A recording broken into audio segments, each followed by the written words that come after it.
This is my marketing campaign for a little yummy for your tummy. Let's watch a short campaign summary video that'll give a brief overview of the business as well as some overall results. A little yummy for your tummy, a Facebook marketing campaign.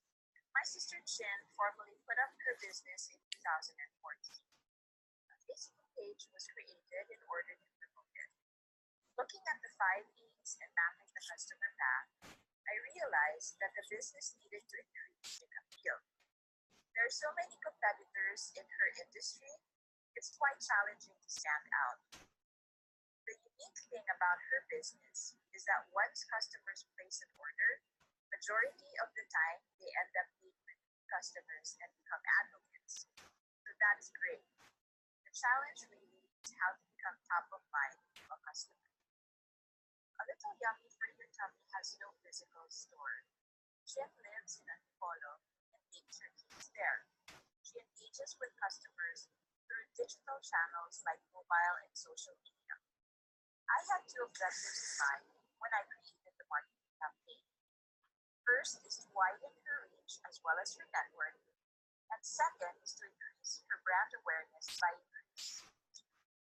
I chose to do a 10-second video clip of her newest creation called a Cakesicle. The audience I chose were people who already liked her page as well as their friends, people aged 18 to 65 who live in Metro Manila and Antipolo. I spent 400 pesos and ran the campaign for 5 days from January 11 to 16. I also chose the send message button as the call to action, and I advertised this on Instagram as well. Here are the results. The ad reached 9,640 people and had 9,417 video views. Overall, there were upward trends in all categories.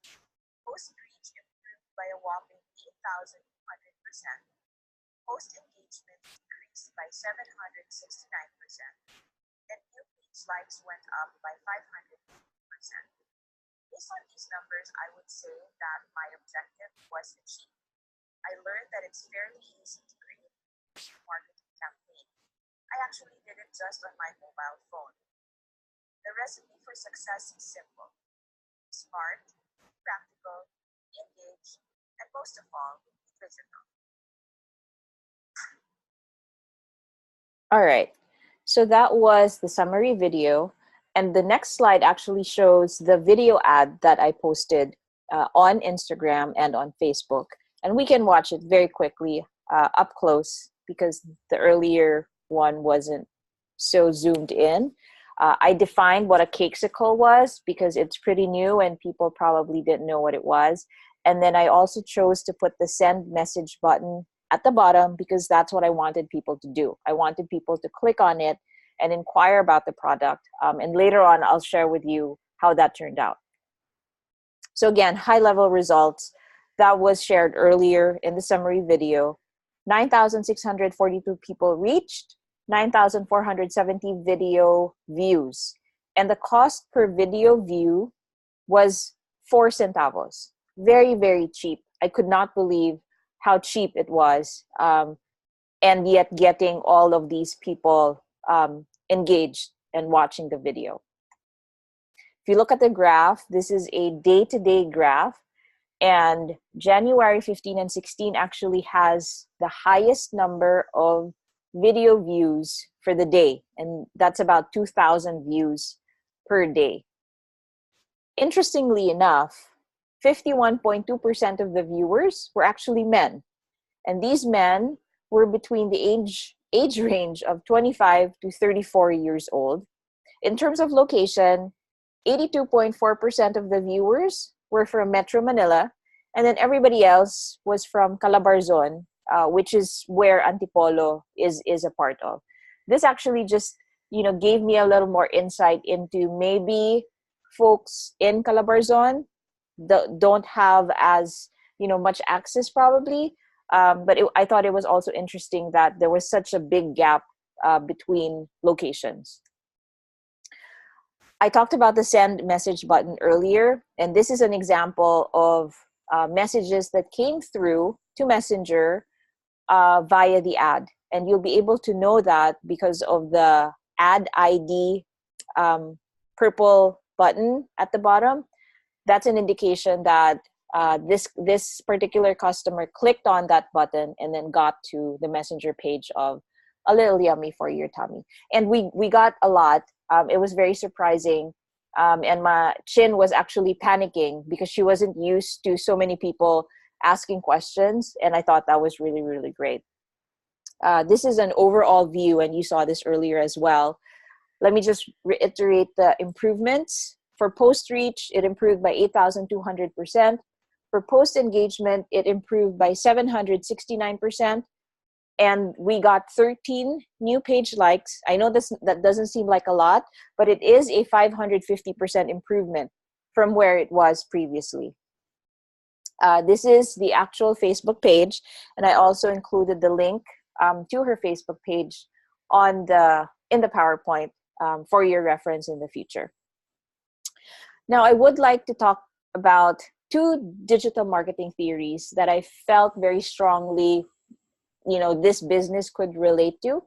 And the first being gamification. So gamification really drives customer loyalty. And a very good example of this is Starbucks. So every end of the year, they release their cards that you need to fill up with stickers so that after 18 drinks, you get your planner. That is a perfect example of driving customer loyalty. No matter how expensive that coffee is, no matter how many calories you get into your body, people just go get the stickers because they want their planner at the end of the year. Now, Chin already offers discounts for repeat customers. For example, she notices that, this is the second time this person has ordered from me. Let me give her a discount. It's not really very strategic, and it's an opportunity for her to do. She should have different discounts for various repeat customers, right? For different reasons. For example, if somebody's inquiring about a baptismal cake or a christening cake, she can always say that, there is a discount if you order the christening cake as well as the birthday cake later on. Or, she can have sort of like a promotion like Starbucks and say, for every 5 cakes that you order, the 6th one is on me and you get a free cake. I'm sure customers will keep ordering from her because they will want their 6th cake free. Another option would be order 2 dozen cupcakes and you get the second dozen off. The second dozen half off, right? So I really think that there's an opportunity for her to gamify the business. That'll drive customer loyalty and then eventually customer advocacy.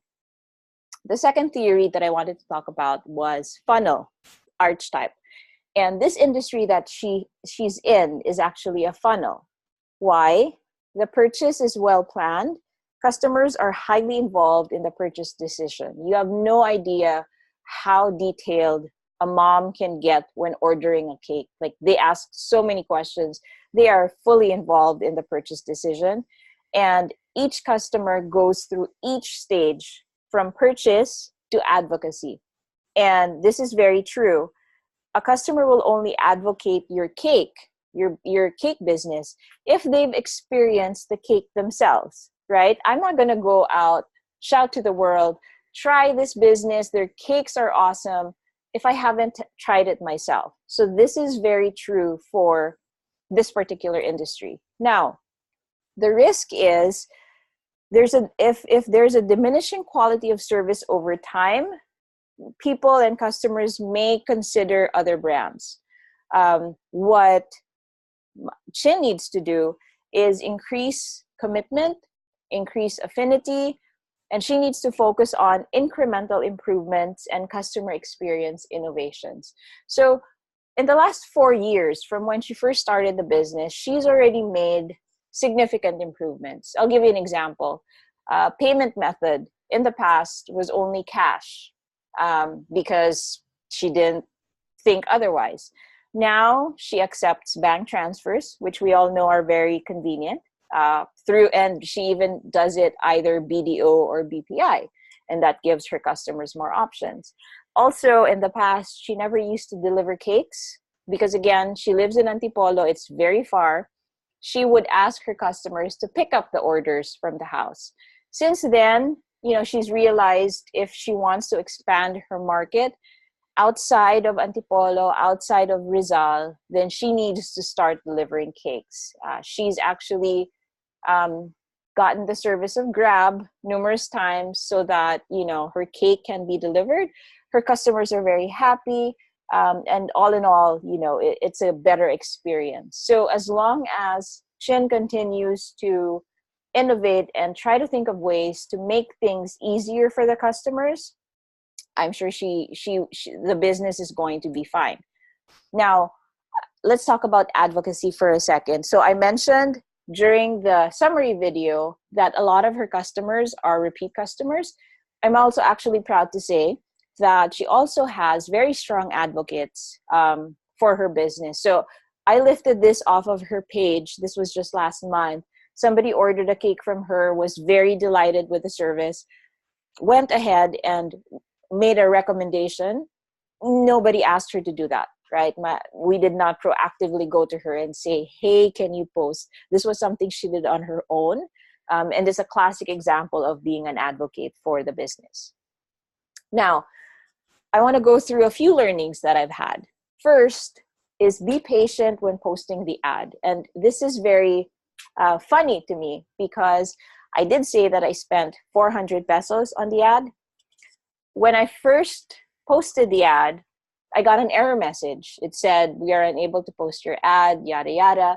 And I was very impatient. I said, why? What's wrong? I'll do it again. And so I did it again. And I did it again. It went through. And I said, okay, good. I will wait for results, and went on with my day. In the afternoon, or sometime a few hours after, I noticed that the first ad actually went through.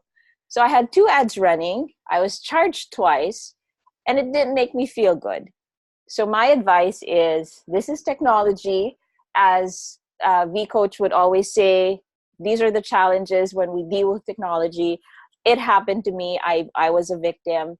I would suggest and advise you guys to just be patient and wait, because it might, come up sooner, and, hopefully you don't go through the same experience that I went through.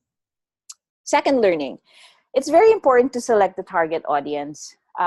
Sometimes we just generalize it, but thinking about it, you really have to be specific on what age group you want to target, what gender, and location, because it doesn't make sense for you to advertise in Mindanao if your business is in Manila, right? So that's also very important. Another thing that I realized is that Facebook marketing has been made very easy. It's actually for dummies. Everything is there. All the choices are there. They give you all the options. You just have to click select, and then submit. There should not be any reason why, a person would not take advantage of the ease of that service to promote his or her business. Along those lines, right? Facebook has such a large audience. Businesses should take advantage of that. It's a very easy way to promote their business. And on top of that, it's very, very cheap compared to like a big billboard that's along EDSA, how much that costs on a monthly basis. Like I mentioned earlier, each view of the video only cost me 4 cents. And I don't think I'll find that outside of Facebook. Now, the last learning I have is, if somebody is technologically challenged, and Chin admittedly is, you need to hire somebody to help you. Because truth be told, at the end of the day, digital is the way to go. It's not going away. Over time, it'll get even more sophisticated. It may seem more complicated to others, but we need to adapt and we need to adjust because, again, it's not going away. It is the go forward state. And personally, I'm actually very excited to see, what next year will look like, because I'm pretty sure there are a lot more interesting things that will come up in a year or two from now. So with that, I end my presentation. Thank you very much.